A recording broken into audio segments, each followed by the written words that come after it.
Jake, can I ask you something honestly? That sounds serious already. Okay, go ahead. I think this applies to a lot of people. Do you ever feel like your whole day was busy, but at the end of it, you still feel like you didn't really live it? Wow, that hit a little too hard. Yes, all the time.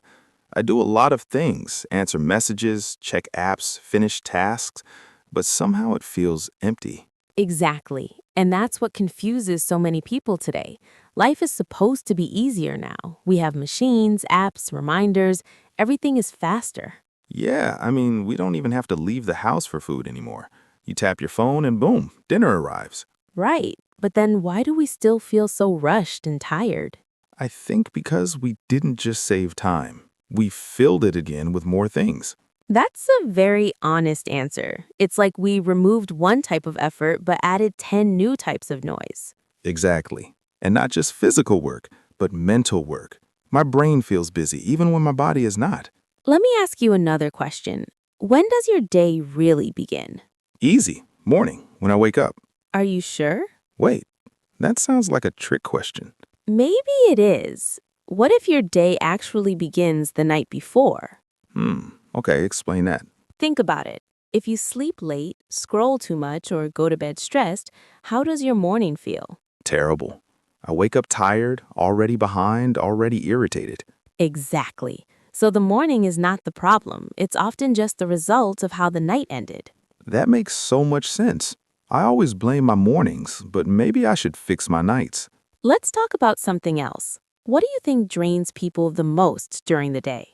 Big tasks, work, responsibilities.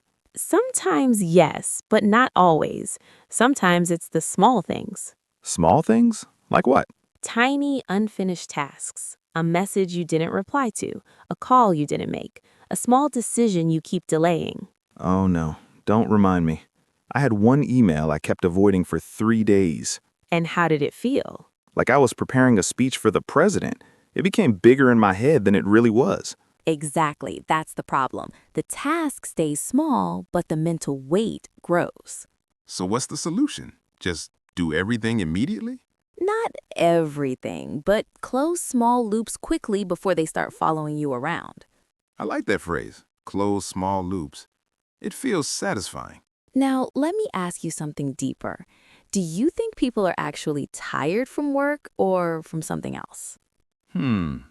Maybe from too much information? Yes, too much useless input.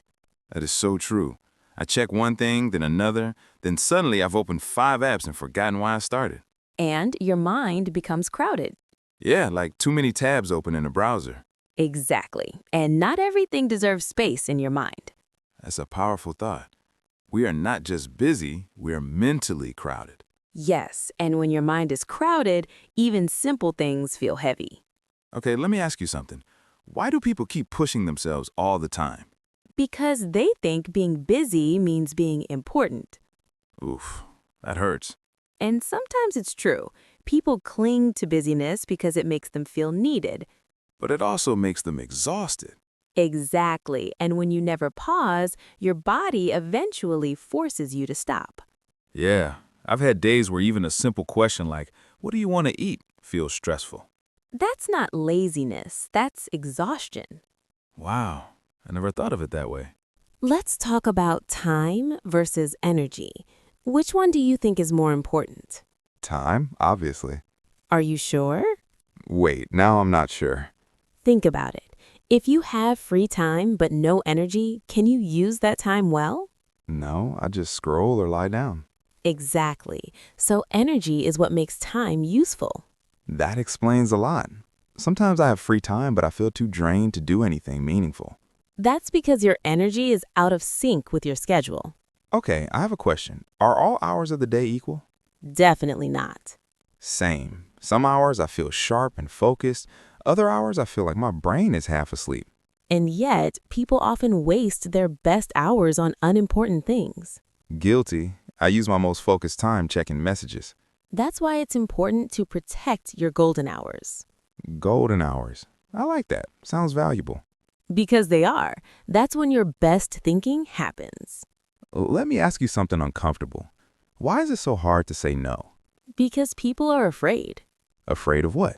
Afraid of disappointing others, afraid of not being liked, afraid of not feeling important. That's true. Saying yes feels safe. But every unnecessary yes is a hidden no to your own life. That line is powerful. I think a lot of people need to hear that. Now, let's slow down a bit. Do you think speed is always good? In today's world, yes. Not always. Sometimes speed makes you lose the moment. Explain that.